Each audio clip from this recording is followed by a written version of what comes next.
Assalamualaikum teman-teman, kembali lagi bersama kami di Kisah Horor ya.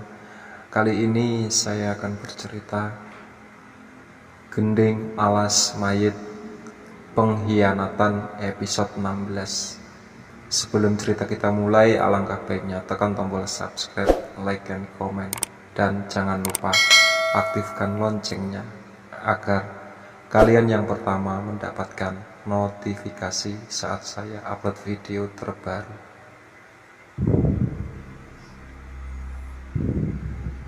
Aku dan Cahyo sudah bersiap untuk menyerang kedua manusia penyebab semua kutukan ini, Pak Kades dan Aswangga. Namun serangan kami terhenti oleh sebuah kekuatan yang berwarna hitam pekat. Dan itu muncul dari Aswangga yang menghadang kami. "Hei Aswangga, untuk apa kamu menjual dirimu pada setan-setan laknat itu?" tanyaku yang masih berharap Aswangga masih bisa diselamatkan. "Untuk apa? Kekayaan, kekuatan, dan hidup abadi?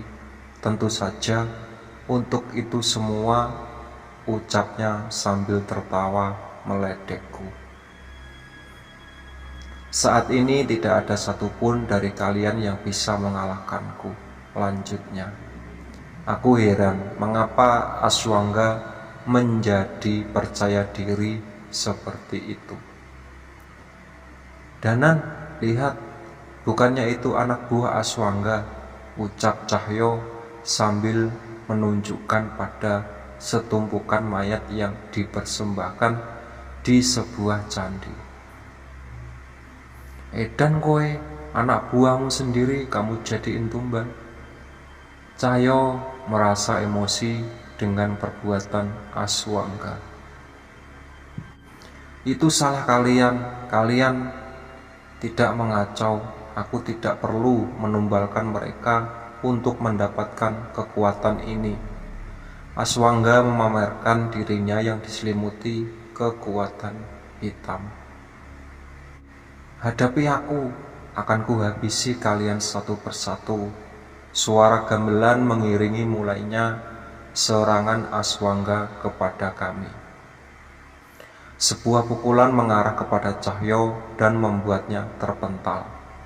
Aku mencabut keris milikku dan menusukkan pada Aswangga, namun tidak sedikit pun ujung keris itu masuk ke dalam tubuhnya, yang malah dibalas sebuah tendangan yang melemparkanku tak jauh dari tempat Cahyo tersungkur.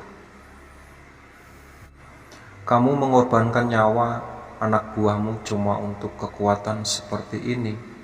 tantang Cahyo sambil membersihkan darah yang menetes dari mulutnya. "Udah Cahyo, kamu istirahat dulu saja. Aswangga biar aku yang hadapi," ucapku pada Cahyo. "Enggak Danan, aku butuh pemanasan." Cahyo merampalkan sebuah mantra yang berubah. Kedua tangannya menjadi lengan kera raksasa dan segera menerjang Aswangga. "Sombong sekali kalian." Pukulan Aswangga yang diselimuti kekuatan hitam beradu dengan lengan kera milik Cahyo. Namun kali ini Aswangga yang terpental. Sekali lagi Aswangga mencoba menyerang Cahyo, namun dibuatnya terpental lagi. Untuk adu ilmu fisik, Cahyo memang sangat bisa diandalkan.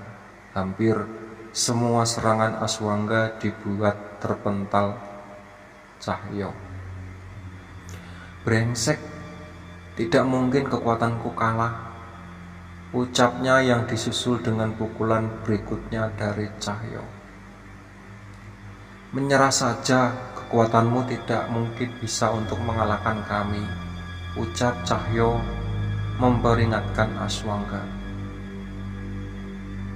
"Gak usah sombong kalian, sudah beberapa tumbal kalian berikan untuk kekuatan itu.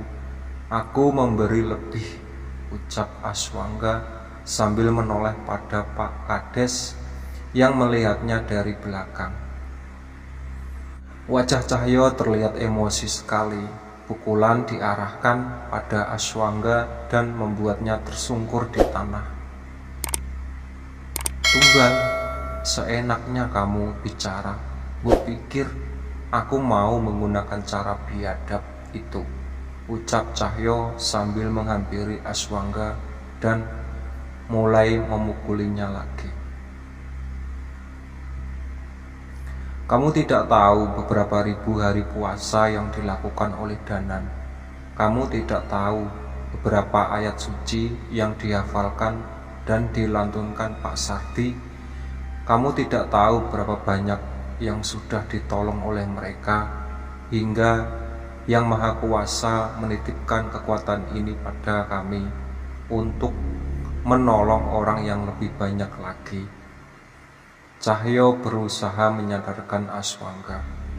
Namun sebelum mendaratkan pukulan lagi, Pak Kades melompat dan bersiap menyerang Cahyo yang membuatnya memilih mundur. "Cukup Aswangga, kamu belum bisa mengalahkan mereka," ucap Pak Kades. "Terus kita harus bagaimana?" tanyanya dengan suara yang lemah karena efek dari serangan Cahyo yang bertubi-tubi. "Kita selesaikan perjanjian kita. Kamu sudah mendapat kekayaan dan kekuatan. Sekarang aku akan berikan kau kehidupan abadi," ucap Pak Kades yang menghampiri Aswangga. Sebuah pasak kayu yang dikeluarkan oleh Pak Kades, ujungnya diukir dengan tajam dan diarahkan kepada Aswangga. "Pak Kades, untuk apa pasak itu?" tanya Aswangga yang mulai merasa takut. "Tubuh kakek-kakek ini sudah sangat lemah. Aku butuh tubuh yang lebih muda untuk bisa mendampingi dia dan menghabisi cecenguk itu," ucap Pak Kades. "Maksud Pak Kades apa? Bukannya Pak Kades berjanji akan memberikan hidup abadi?" tanyanya dengan putus asa. "Tubuhmu akan hidup abadi bersama roh di dalamnya," ucap Pak Kades yang segera menusukkan pasak ke jantung Aswangga yang tak bisa melawan. Aswangga meronta kesakitan. Ia merayap di tanah dan menggapaikan tangannya kepada kami. "Tolong!" suara rintih keluar dari mulut yang disusul dengan darah hitam yang bermuncratan. Suara gong yang terdengar dipukuli berkali-kali seolah menandakan mulainya peperangan. Setan wanita berbaju kebaya melayang menghampiri Pak Kades dan menarik roh keluar dari tubuh kakek tua itu. Sesosok makhluk berwujud manusia dengan pakaian kerajaan keluar dari tubuh Pak Kades dan segera merasuki tubuh Aswangga yang masih tertancap pasak di jantungnya. Suara gamelan berbunyi semakin cepat. Di tengah-tengah sendang terlihat roh Laksmi yang mulai menari. "Mas Danan, suara ini," ucap Pak Sardi. "Benar Pak, ini gending alas mayit," ucapku sambil mengeluarkan tabuh watu ringin. Sebenarnya aku penasaran dengan gong besar di tengah sendang. Suara gong yang terdengar oleh kami bukan berasal dari gong itu. Sampai akhirnya aku tersadar bahwa gong itu berdiri di atas sebuah batu yang menyerupai akar pohon.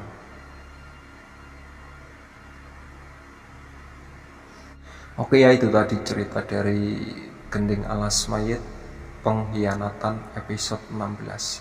Sebelum cerita aku tutup, alangkah baiknya tekan tombol subscribe, like, dan komen.